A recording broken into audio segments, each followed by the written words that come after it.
The antiseptic smell of the Hospital Universitario de Monterrey made Esteban Sanchez's stomach churn as he walked past room after room filled with the broken dreams of others.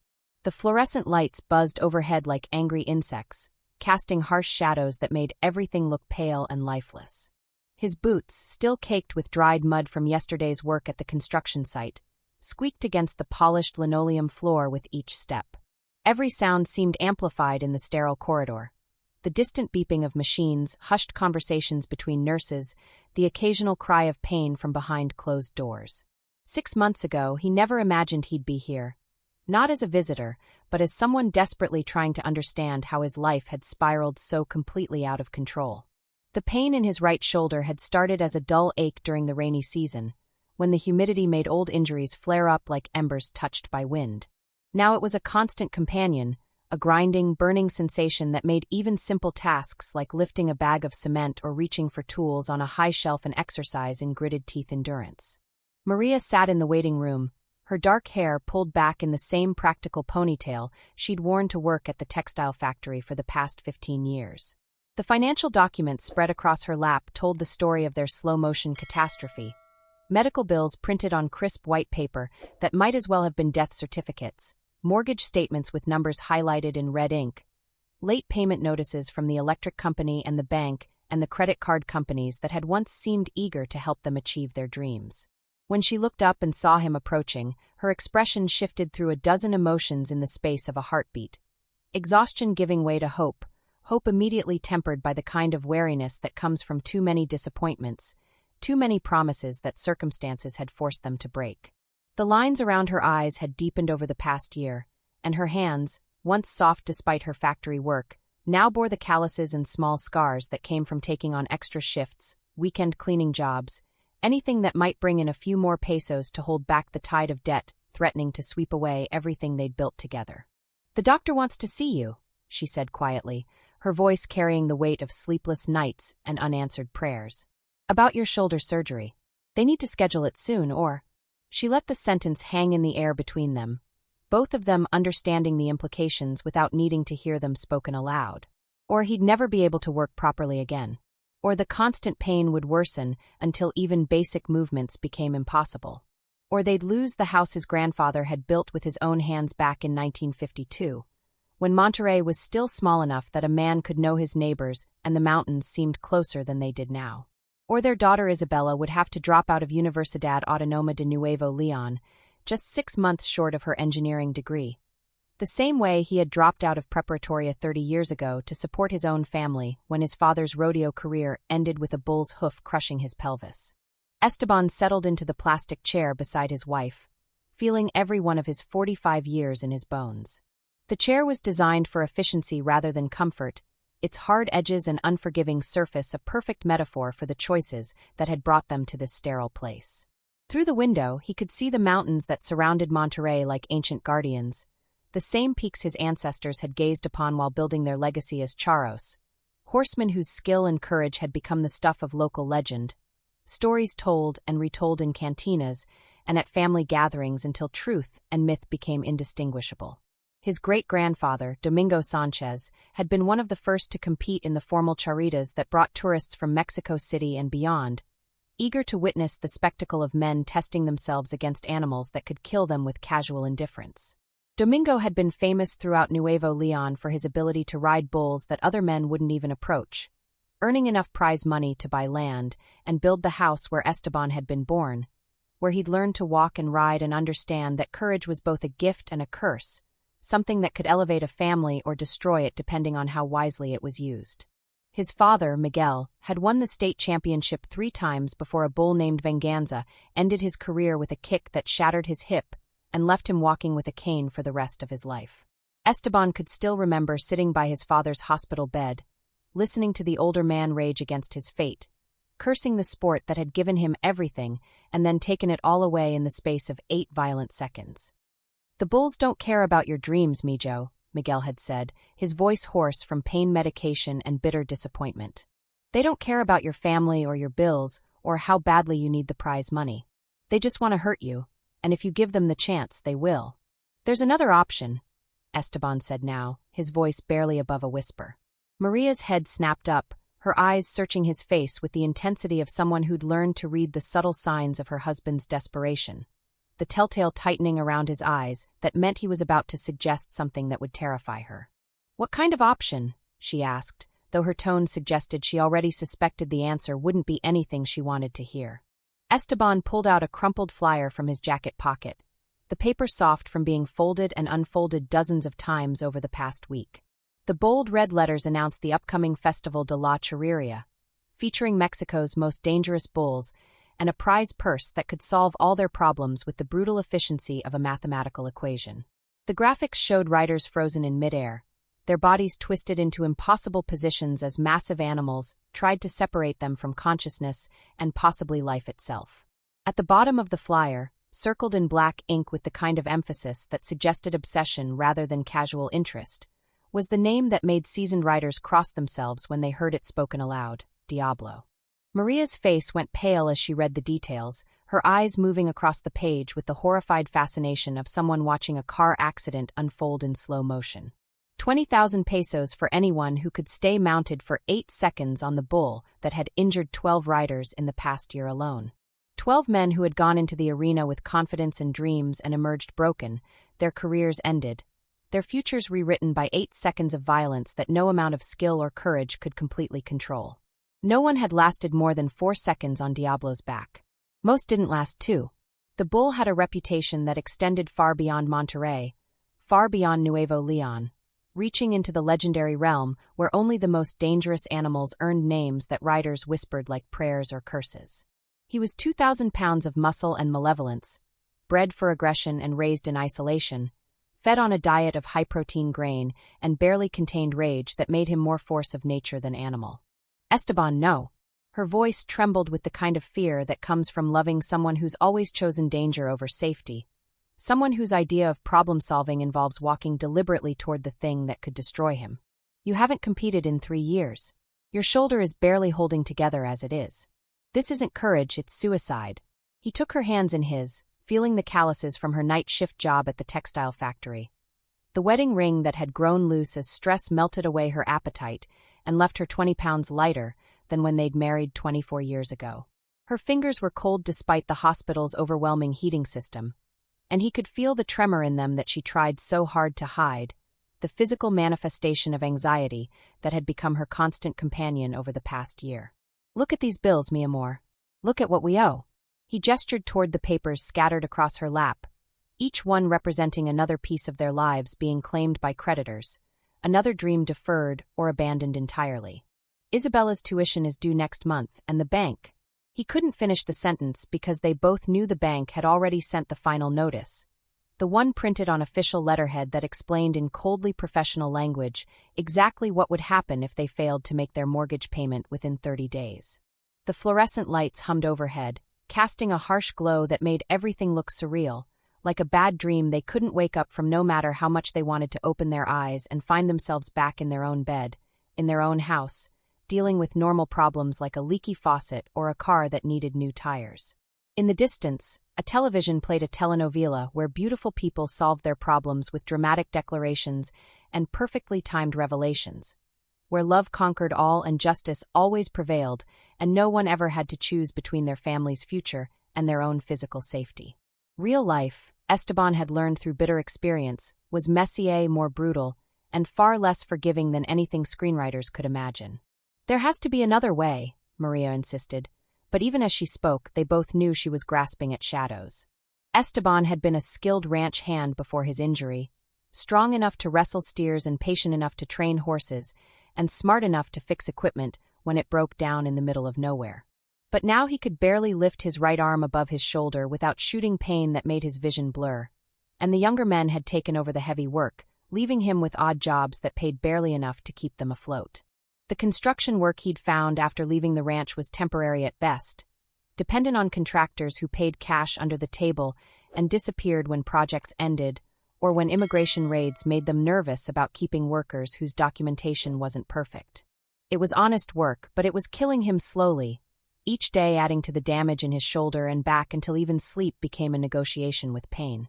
"I've been training," he admitted, and saw the flash of betrayal in her eyes, the hurt that came from realizing her husband had been keeping secrets, making plans that involved risking everything they'd worked for without bothering to discuss it with the woman who would have to live with the consequences. Every morning, before you wake up, Roberto has been helping me at his ranch. I'm not the same rider I was 10 years ago, but I'm still good enough. I have to be. Maria stood up abruptly, her chair scraping against the floor with a sound like fingernails on glass. She walked to the window, her reflection overlapping with the mountain view beyond, creating a double image that seemed to embody the split between who she wanted to be and whose circumstances were forcing her to become. When she spoke again, her voice was steady but distant, the tone of someone who'd already begun the process of emotional preparation for the worst possible outcome. And if you don't make it? If you end up like your father, or worse? What happens to Isabella then? What happens to me? She turned back to him, tears glistening in the hospital's harsh light like broken glass. Do you think I want to spend the rest of my life taking care of an invalid? Do you think that's the kind of marriage I signed up for when I was 21 and stupid enough to believe that love was enough to solve any problem? It was the question that had kept him awake for weeks, staring at the ceiling while Maria slept fitfully beside him. Her dreams populated by nightmares she never talked about, but that left her gasping and reaching for him in the darkness. The question that made him practice his grip until his hands bled, that drove him to push through the pain shooting down his arm every time he tried to mount the practice bulls at Roberto's ranch. The question that had no good answer, only the brutal mathematics of desperation. "I'll make it," he said, though they both heard the uncertainty beneath his words, the fear that he was trying to convince himself as much as her. 8 seconds, Maria. I just need 8 seconds. She turned back to him, her face a mask of exhaustion and resignation. 8 seconds that could cost us everything. But they both knew they were already losing everything, one unpaid bill at a time, one sleepless night after another, one argument about money that ended with both of them saying things they didn't mean and couldn't take back. The festival was in 2 weeks, and Diablo was waiting in his pen somewhere outside the city, being fed and exercised and prepared for the kind of performance that would either make Esteban a local hero or confirm what his critics had always said, that the Sánchez family's luck with bulls had finally run out. Outside, the city of Monterrey hummed with its usual energy. Factories producing goods for export to the United States and beyond, families gathering for lunch in restaurants they could afford, children playing soccer in dusty lots between buildings that reached toward a sky that seemed infinite with possibility. Life continued its relentless forward march, indifferent to the small tragedies playing out in hospital waiting rooms and kitchen tables across the sprawling metropolis that had grown from a frontier town into Mexico's industrial heart. Esteban made his decision the way desperate men always do. Not with his head, but with the terrible certainty that comes from having no choices left. He would face Diablo, not because he wanted to, but because sometimes the only way forward is through the thing that terrifies you most. 8 seconds. In the arithmetic of survival, it was simultaneously an eternity and no time at all. If this story already moved you, subscribe to the channel and leave your like so you don't miss any of our stories. The Rancho San Miguel sat on the outskirts of Monterrey like a weathered monument to Mexico's cowboy heritage, its adobe buildings and wooden corrals unchanged for 3 generations despite the encroaching development that had transformed the surrounding countryside into a maze of strip malls and apartment complexes. The ranch occupied 40 hectares of land that Roberto Guerrero's uncle had bought for almost nothing in 1965, when the area was still considered too far from the city center to be valuable. Now developers called twice a week offering sums that would set Roberto up for life, but he always declined politely, explaining that some things weren't for sale at any price. When Esteban arrived for his training sessions each morning at 5:30, the older man was already waiting, his weathered face lined with the kind of wisdom that comes from surviving decades in a sport that regularly breaks both bones and spirits. Roberto had competed professionally for 15 years before a bull named Terremoto ended his career by shattering his left leg so completely that doctors had to rebuild it with metal plates and pins. He'd spent 6 months learning to walk again, another year learning to accept that his riding days were over, and the past 20 years teaching younger men the techniques that might keep them from suffering the same fate. "You're favoring that shoulder again," Roberto observed as Esteban approached the practice ring, where a bull named Trueno waited with the patient malevolence that characterized his species. Trueno was smaller than Diablo but no less dangerous, a compact mass of muscle and aggression that had bucked off every rider who'd attempted him in the past month. Roberto used him for training because he was predictable in his unpredictability, violent enough to provide realistic practice, but not quite lethal enough to kill a man outright. Esteban flexed his right arm, feeling the familiar grinding sensation where cartilage had worn away and scar tissue had formed in its place, creating a landscape of damage that made every movement a negotiation with pain. The prescription medications helped, but they also dulled his reflexes and clouded his judgment, creating a catch-22 that forced him to choose between managing his pain and maintaining the split-second timing that keeping him alive on a bull's back required. "It's better than it was last week," he lied, settling his weight against the fence rail that surrounded the practice arena. The lie was automatic, almost reflexive, the kind of self-deception that athletes master early in their careers and never quite abandon, even when honesty might literally be a matter of life and death.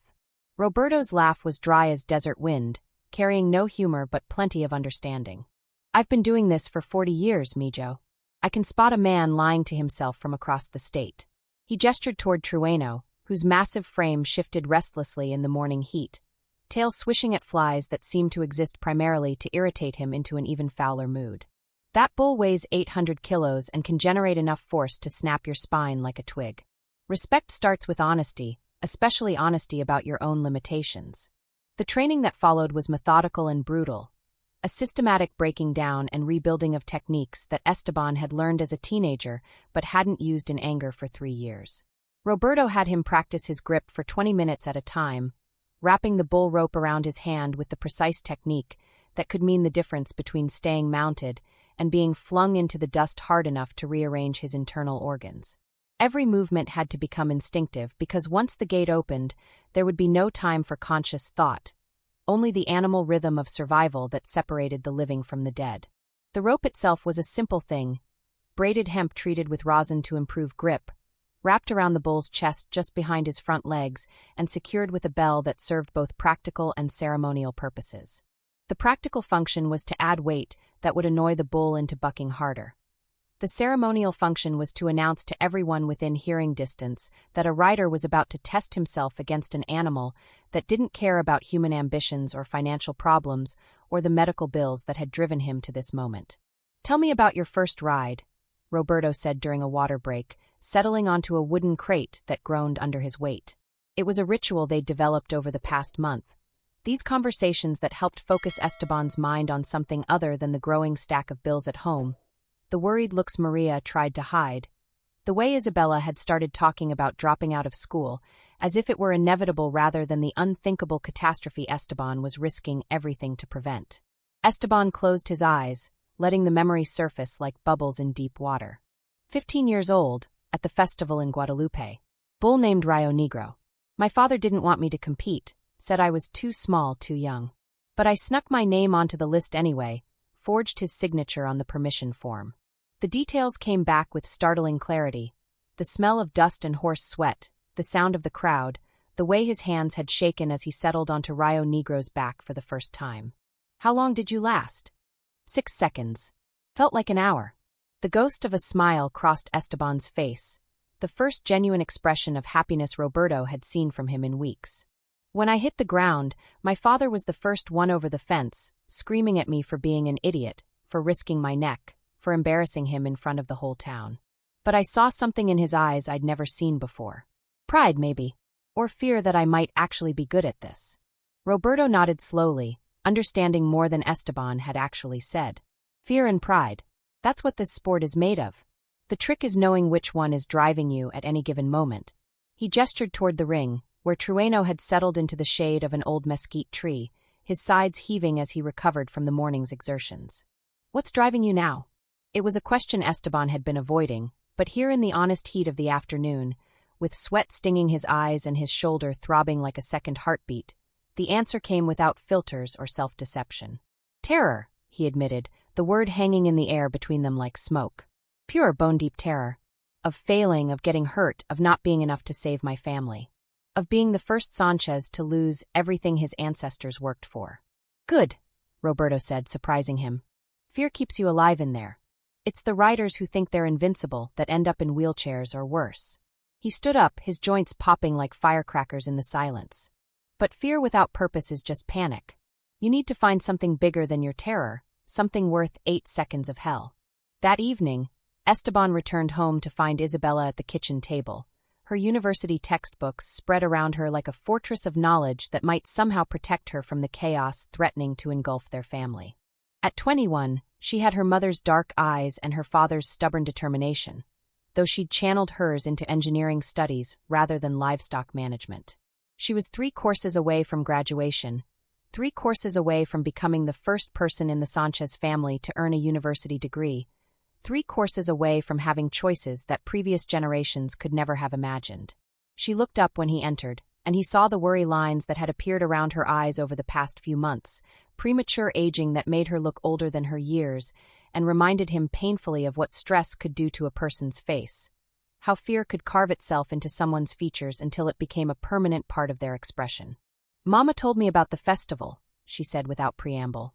Isabella had never been one for small talk, even as a child, preferring direct communication to the careful dance of implication and suggestion that characterized most family conversations. About Diablo. Esteban poured himself a glass of water from the pitcher on the counter, buying time while he figured out how to have a conversation he'd been dreading since the moment he decided to enter the competition. The water was warm and tasted faintly of chlorine, but it gave him something to do with his hands while his mind scrambled for words that might make sense of what he was planning to do.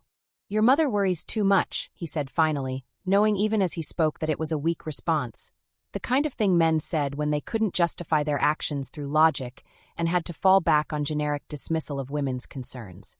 "Does she?" Isabella closed her textbook with a snap that echoed through the small kitchen like a gunshot. "Because from where I'm sitting, it looks like she doesn't worry enough.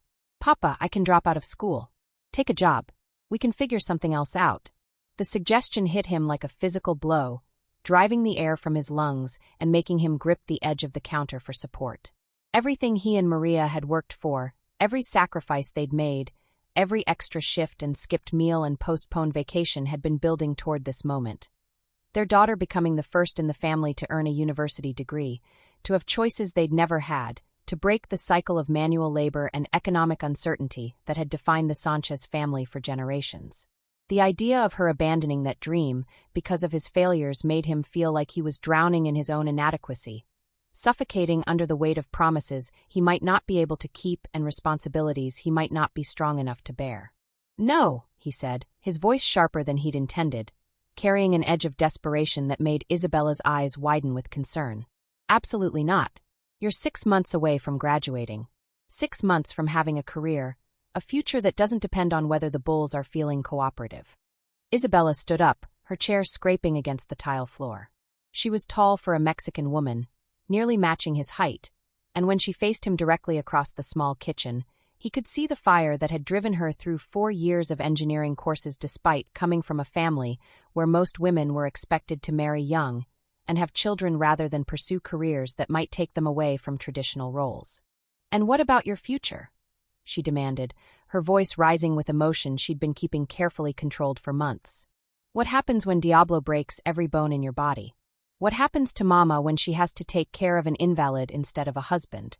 Did you think about that when you signed up for this suicide mission?" The accusation hung between them like smoke from a grease fire, acrid and impossible to ignore. Esteban felt the weight of his choices settling on his shoulders like a lead blanket, but beneath the guilt was something harder, more desperate. The knowledge that sometimes there are no good choices, only degrees of bad ones, and that the luxury of moral clarity is something poor people can't afford. "I think about it every waking moment," he admitted, his voice dropping to a whisper. "I think about what I'm risking, what I might lose. But I also think about what happens if I do nothing. If we lose the house, if you can't finish school, if your mother has to work herself to death just to keep us afloat." He paused, gathering the words that felt like swallowing glass. "I'm 45 years old, Mija. This might be the last chance I have to provide for my family the way a man should." Isabella's expression softened, but the worry remained, etched into her features like lines carved by wind and weather. "There are other ways to be a man, Papa. Ways that don't involve getting trampled by a 2,000-pound animal." "Maybe," he conceded, though he wasn't sure he believed it. "But not ways that solve our problems in time." He reached across the table and took her hands, feeling the soft skin that had never known the rough work he'd done his entire life, the smooth palms that represented everything he'd hoped to give her. a life free from the physical demands that had worn him down, opportunities that extended beyond the geographical and economic boundaries that had defined his own choices. "I need you to trust me," he said, his voice carrying all the authority he could muster while knowing it might not be enough. "I need you to believe that I can do this." She was quiet for a long moment, her dark eyes searching his face for something he wasn't sure he could provide, certainty, perhaps, or confidence, or simply the kind of paternal strength that children never stop needing no matter how old they get. Finally, she squeezed his hands and whispered, 8 seconds? 8 seconds, he confirmed, though the words felt like a promise he might not be able to keep. Later that night, as Maria slept beside him with the restless movements of someone whose dreams offered no escape from waking anxiety, Esteban stared at the ceiling and tried to visualize success instead of disaster. 8 seconds on Diablo's back. 8 seconds of chaos and violence and absolute focus.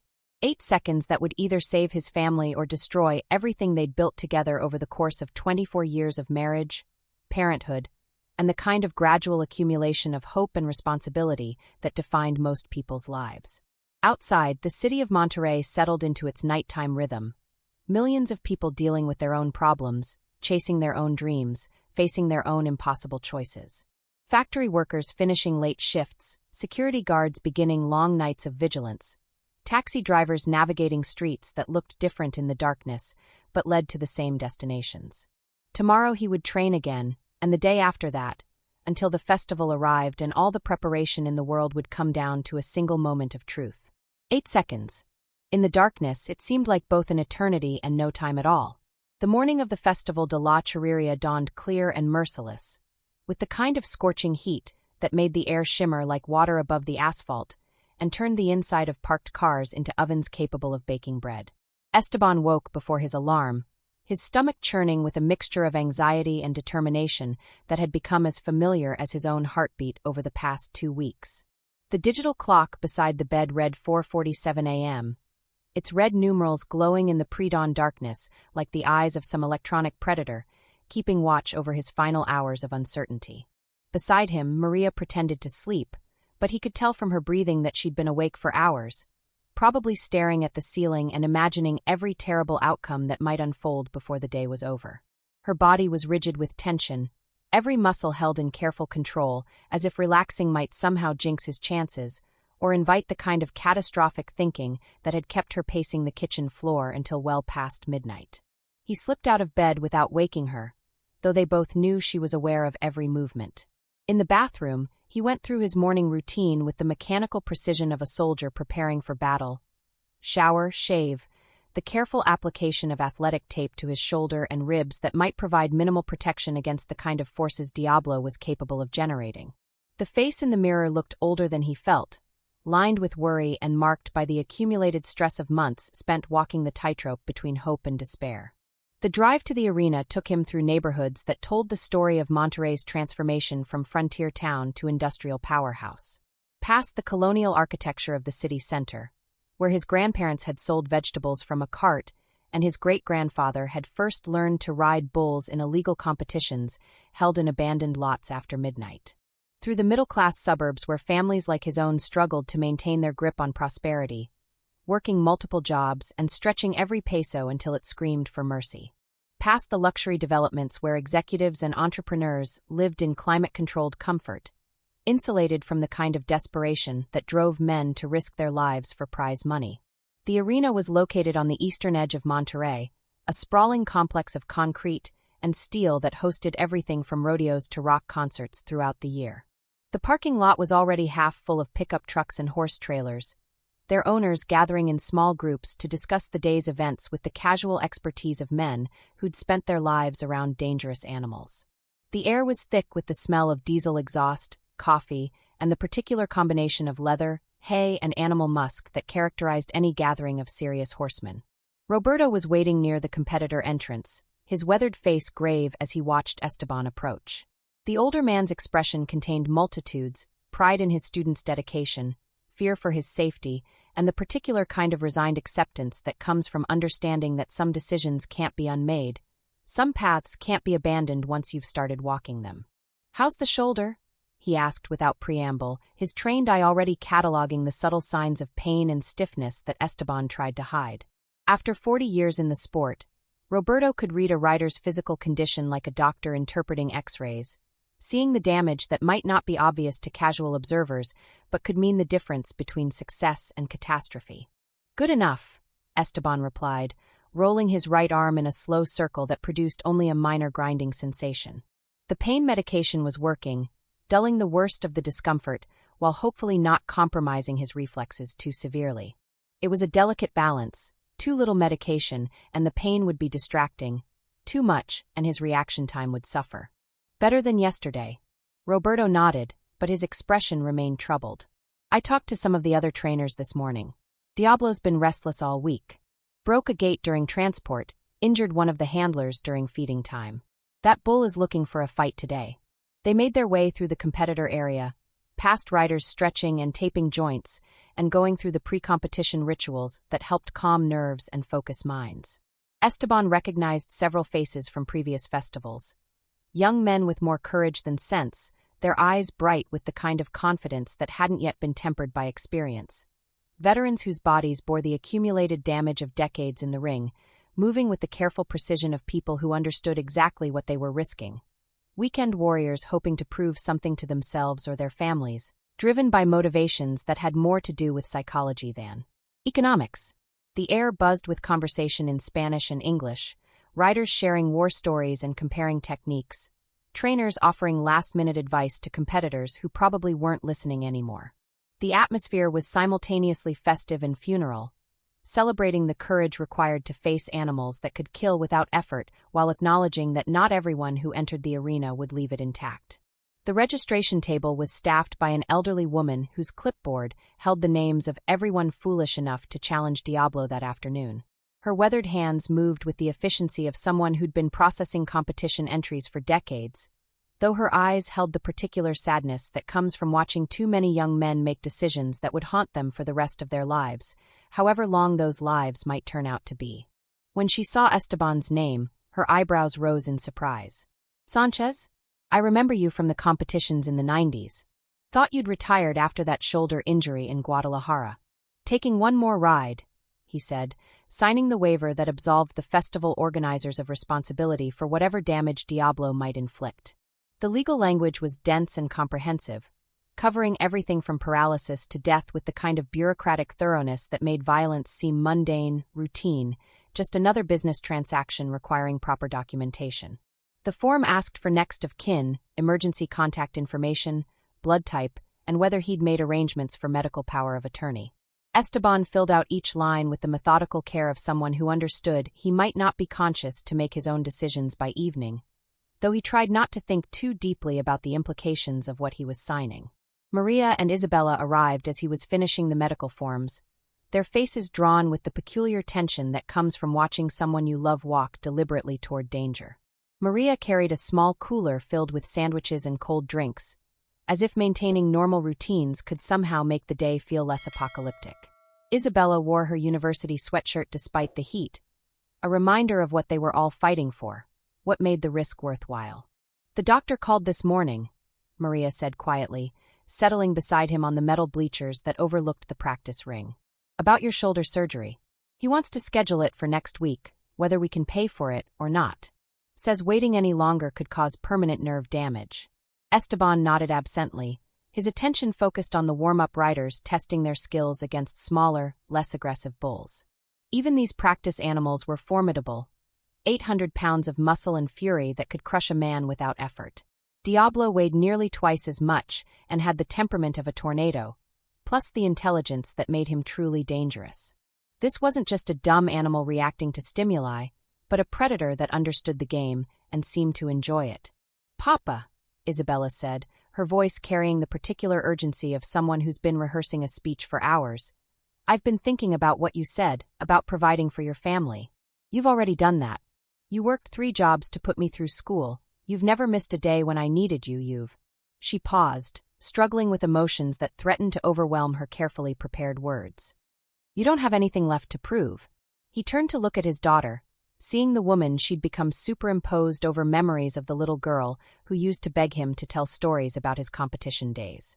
Those stories had always ended with victory, with crowds cheering and prize money that paid for new school clothes and Christmas presents, and the occasional family vacation to see relatives in other states. He'd never told her about the injuries that left him gasping for breath, or the nights when the pain was so bad he couldn't sleep, or the growing certainty that his body was wearing out faster than his ability to earn a living. "This isn't about proving anything," he said finally, his voice carrying the weight of decisions that couldn't be unmade. "This is about math. 20,000 pesos solves our problems. Everything else is just." He gestured toward the ring, where a rider had just been thrown and was limping toward the medical station, his left arm hanging at an unnatural angle. "Everything else is just 8 seconds. The afternoon heat reached its peak as the competition began in earnest, the sun beating down on the concrete and steel structure with enough intensity to create visible waves of distortion that made everything look like a mirage. The crowd filled the stands with the enthusiasm that Mexicans brought to all their spectacles. Families with children eating cotton candy and drinking cold sodas, young couples holding hands and pretending they weren't secretly hoping to see someone get trampled. Older men who remembered their own days in the ring and understood exactly what the competitors were risking. Esteban watched rider after rider challenge Diablo, each attempt ending in spectacular failure that seemed to follow the same brutal script. The bull's pattern was becoming clear, an explosive burst of spinning and bucking that launched riders skyward within seconds, followed by a vicious attempt to trample anyone who didn't clear the ring fast enough. Diablo fought with the methodical efficiency of a professional executioner, never wasting energy on unnecessary theatrics, just pure violence applied with devastating precision. Marcus Herrera, a 23-year-old from Guadalajara with movie star looks and a reputation for reckless courage, lasted 3.5 seconds before being flung into the fence with enough force to crack 2 ribs and give him a concussion that left him unable to remember his own name for 20 minutes. The medical team carried him off on a stretcher while his girlfriend sobbed in the stands, her carefully applied makeup streaming down her face in black rivulets that looked like tears of tar. David Morales made it to 4 seconds but landed awkwardly when Diablo finally dislodged him, his left leg bending at an angle that made spectators in the front rows gasp and cover their children's eyes. The sound of his femur snapping was audible even over the crowd noise, a wet crack that silenced conversation for several rows in all directions. He would walk again eventually, but his rodeo career was over before the paramedics even reached him. By the time Esteban's turn arrived, Diablo had disposed of 8 challengers, and the crowd was beginning to sense that they might witness something truly spectacular, either the first successful ride or the most catastrophic failure yet. The bull had developed a rhythm, a methodical destruction of human ambition that seemed almost artistic in its completeness. Each rider brought his own style, his own strategy, his own desperate hope for success, and Diablo adapted to defeat them all with the casual indifference of a force of nature. Roberto helped him with his gear, checking the bull rope and protective vest with the methodical precision of a surgeon preparing for a critical operation. The vest was made of Kevlar and foam padding, designed to protect against blunt force trauma, but essentially useless against the kind of impact that could crush internal organs or snap vertebrae. It was better than nothing, but not by much. "Remember," Roberto said, his voice barely audible over the crowd noise, "grip with your legs, not your hand. Let your body move with him, don't fight the motion. And if you feel yourself going, try to fall clear. Don't get hung up in the rope." Esteban nodded, though he knew that once he was on Diablo's back, conscious strategy would give way to pure instinct. Everything came down to muscle memory and the kind of desperate focus that only emerged when survival was at stake. The technical knowledge was important, but in the end, staying mounted for 8 seconds would require something deeper than technique. It would require the kind of stubborn refusal to quit that had characterized the Sánchez family for generations. The walk to the chute felt like a dream sequence, each step taking him further from the safety of the sidelines and closer to a moment that would define the rest of his life. The crowd noise faded to a dull roar as he climbed onto the chute rails and looked down at Diablo for the first time at close range. The bull was even more massive than he'd imagined, a mountain of black muscle and barely contained rage.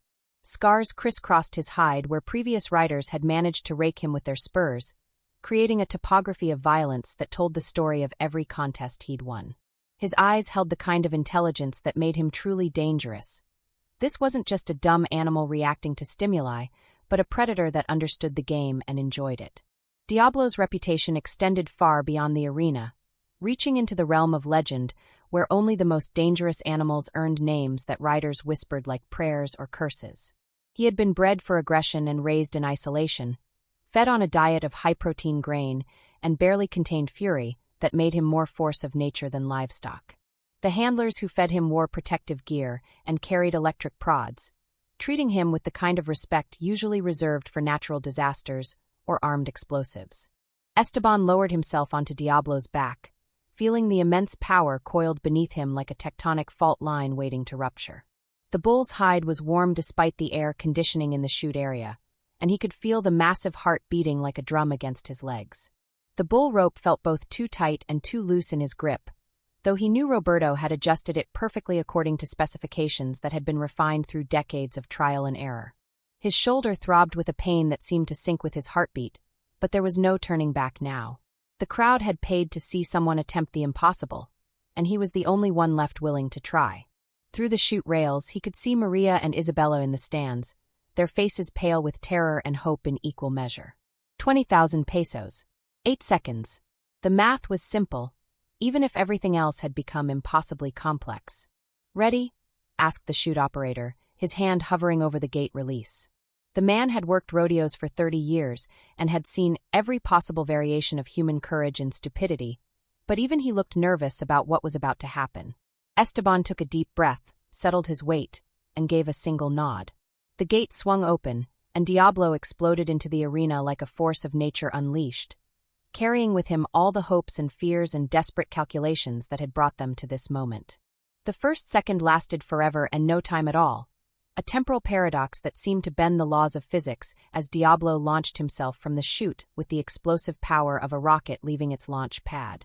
His massive frame twisted in midair with an athleticism that defied his size, 2,000 pounds of muscle and malevolence seeking to dislodge the weight on his back through sheer violent momentum. Esteban felt his body compress against the bull's spine, every vertebra in his back registering the impact, as Diablo's hooves hit the arena dirt with enough force to send shockwaves through both their bodies and shake dust from the rafters 40 feet above. The crowd's roar became a physical presence, a wall of sound that seemed to vibrate through the arena structure itself, but Esteban heard none of it. His world had narrowed to the 8-foot circle where he and Diablo fought their primal battle, man against beast, desperation against fury, the accumulated weight of family responsibility against 2 millennia of selective breeding designed to create the perfect killing machine. 2 seconds. The bull spun left with a viciousness that made Esteban's vision blur, centrifugal force trying to tear his grip loose from the rope while his legs fought to maintain contact with Diablo's heaving sides. The spinning motion created G-forces that pressed against his inner ear and made his brain struggle to process spatial relationships, turning up into down and forward into backward, until only the rope in his hand provided any anchor to reality. His injured shoulder screamed in protest as muscles and tendons stretched beyond their limits. Ligaments that had been compromised by years of heavy labor and recent injury now pushed to the absolute breaking point.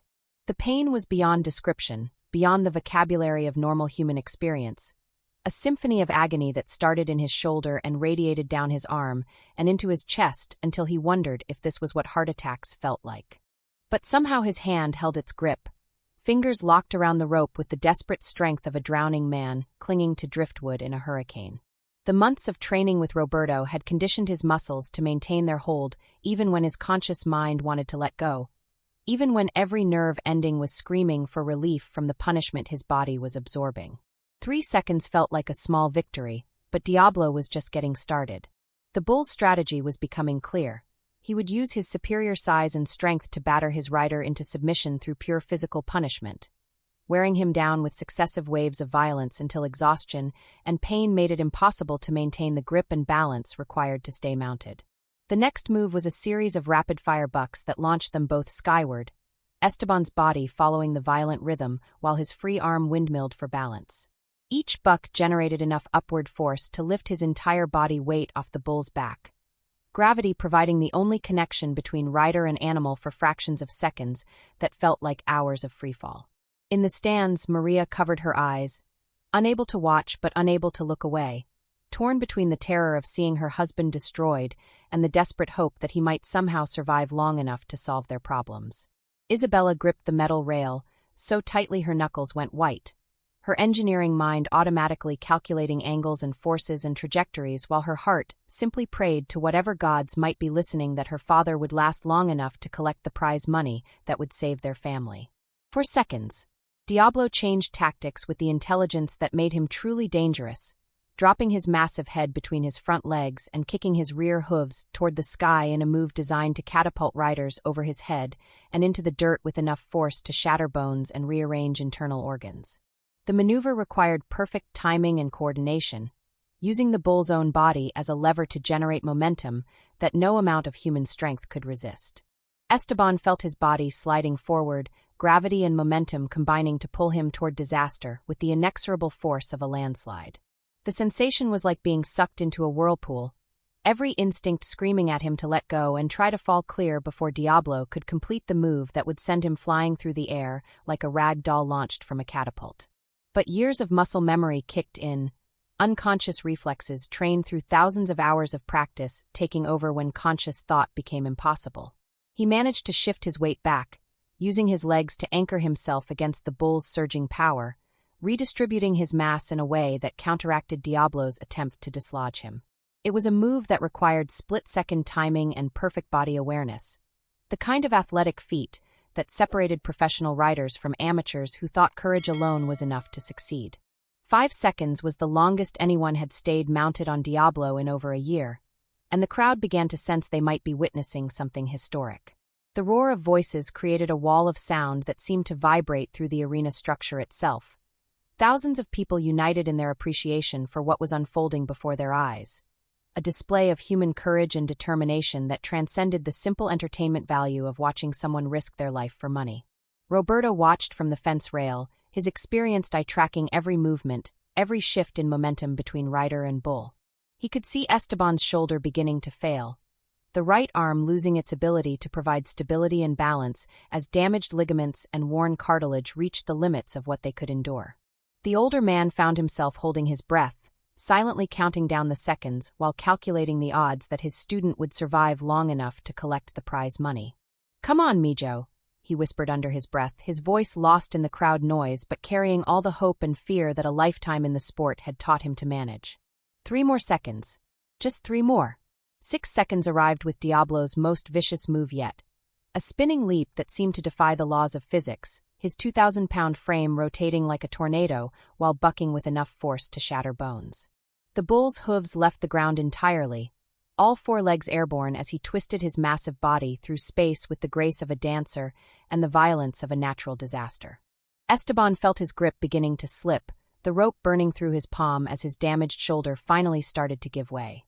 Pain shot down his arm like liquid fire, and for a moment he thought he was finished, that all the training and preparation and desperate hope would end in the same spectacular failure that had claimed 8 riders before him. But something deeper than physical strength kept him mounted, call it stubbornness or desperation, or the accumulated weight of every promise he'd made to his family over the course of 24 years of marriage and parenthood. His legs clamped down harder against Diablo's sides, and his left arm compensated for his failing right, creating a new center of balance just when the old one collapsed. The sensation was like being inside a washing machine filled with concrete blocks, every direction becoming a new source of punishment as Diablo's rotation generated forces that human bodies weren't designed to withstand. Esteban's vision blurred and his inner ear struggled to process the conflicting signals his nervous system was receiving. But somehow he managed to stay connected to the bull's back through pure determination and the muscle memory that Roberto had drilled into him during months of preparation. 7 seconds. The crowd was on its feet now, sensing they were witnessing something extraordinary. In the competitors' area, riders who'd been humbled by Diablo earlier watched in amazement as Esteban somehow survived each new assault. The bull seemed to sense he was losing the battle, his movements becoming more frenzied, more desperate, as if he understood that his perfect record was in jeopardy. The psychological dynamic had shifted in ways that were almost impossible to quantify, but absolutely critical to understand. Diablo was no longer fighting just to dislodge an annoying presence on his back. He was fighting to maintain his reputation, his status as the unrideable bull that had become his identity. The stakes had escalated beyond simple physical contest into something more primal, more personal. Maria found herself praying to saints she hadn't spoken to in years, bargaining with God for just one more second, just enough time for Esteban to prove that their faith in him hadn't been misplaced. Her lips moved silently as she repeated every prayer she could remember from childhood, from her mother's kitchen where candles burned before painted images of holy figures who might or might not be listening to the desperate pleas of a woman watching her husband risk everything for 20,000 pesos. Isabella watched with the analytical mind of an engineer, tracking angles and forces and momentum, while her heart simply refused to accept that her father might not survive the next few seconds. She had inherited his stubborn determination along with his intelligence, and some part of her believed that willpower alone might be enough to keep him mounted long enough to collect the prize money that would save their family from financial ruin. 8 seconds approached like a freight train, time both accelerating and slowing as Diablo made his final, desperate attempt to dislodge his rider.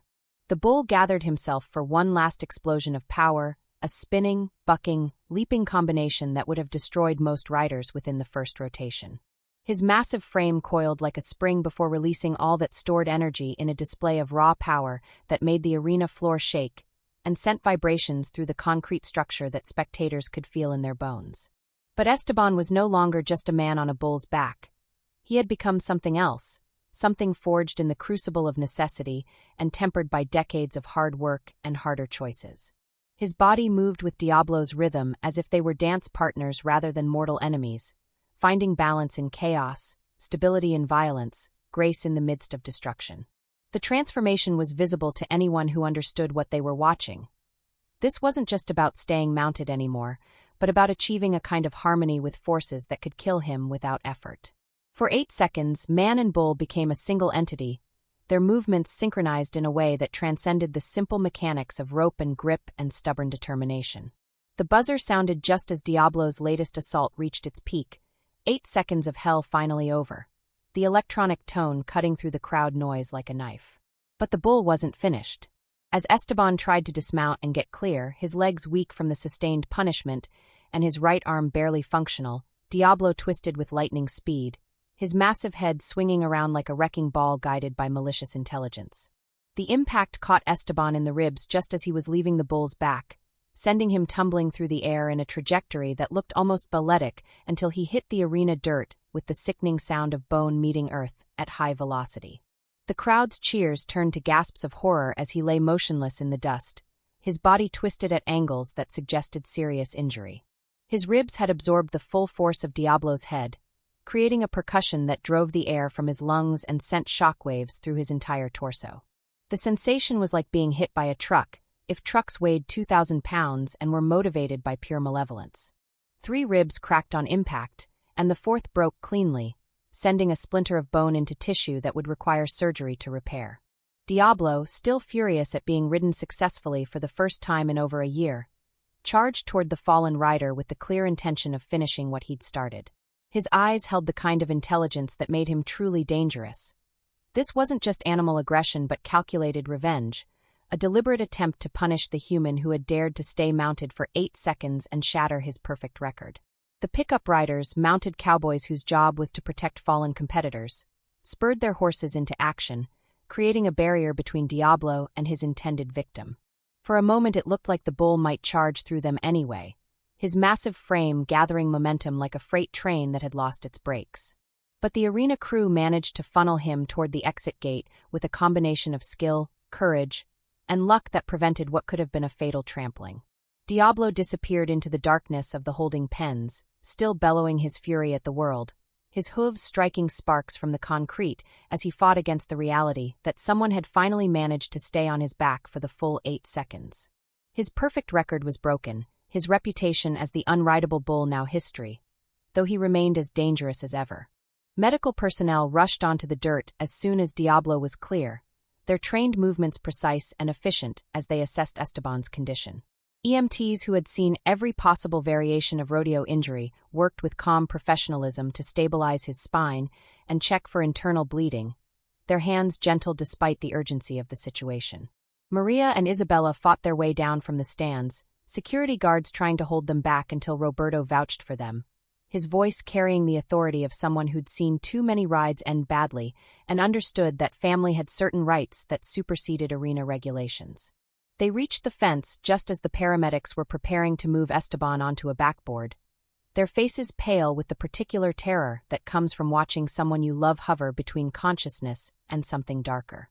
Esteban drifted in and out of awareness as the medical team worked, their voices seeming to come from very far away as they checked for spinal injuries and internal bleeding. Through the haze of pain and adrenaline crash, he heard fragments of conversation, possible punctured lung, definitely broken ribs. Need to get him to the hospital immediately. The words floated around him like debris from a shipwreck, important but somehow disconnected from his immediate experience. But he also heard something else, the announcer's voice over the PA system, confirming what everyone had witnessed but hardly anyone believed. Ladies and gentlemen, we have a qualified ride. 8 seconds on Diablo.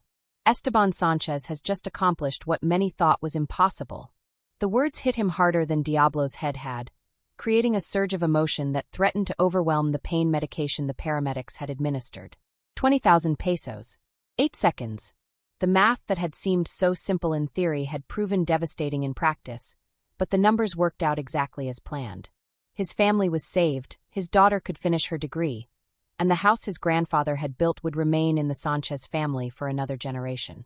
As they loaded him onto the stretcher, Esteban managed to focus on Maria's face, seeing tears streaming down her cheeks, but also something that looked like pride mixing with relief and terror in proportions that would take years to sort out.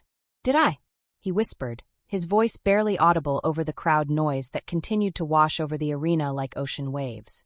8 seconds, she confirmed, squeezing his left hand as gently as she could manage while the paramedics prepared to wheel him toward the ambulance. "You did it, mi amor. You actually did it." The ambulance ride passed in a blur of sirens and medical equipment, Isabella holding his uninjured hand while Maria spoke softly to him about anything except what had just happened. The weather, plans for dinner next week, Isabella's upcoming graduation, normal life continuing despite the fact that everything had changed in the space of 8 violent seconds. At the hospital, the same hospital where this whole journey had begun months earlier, doctors confirmed what the paramedics had suspected: 3 broken ribs, 1 completely fractured, a punctured lung that would require immediate attention, and damage to his already compromised shoulder that would need surgery once his other injuries had stabilized. But he was alive, and more importantly, he was successful in the only way that mattered. 8 seconds, Roberto said when he arrived at the hospital hours later, his weathered face breaking into the first genuine smile Esteban had seen from him in weeks.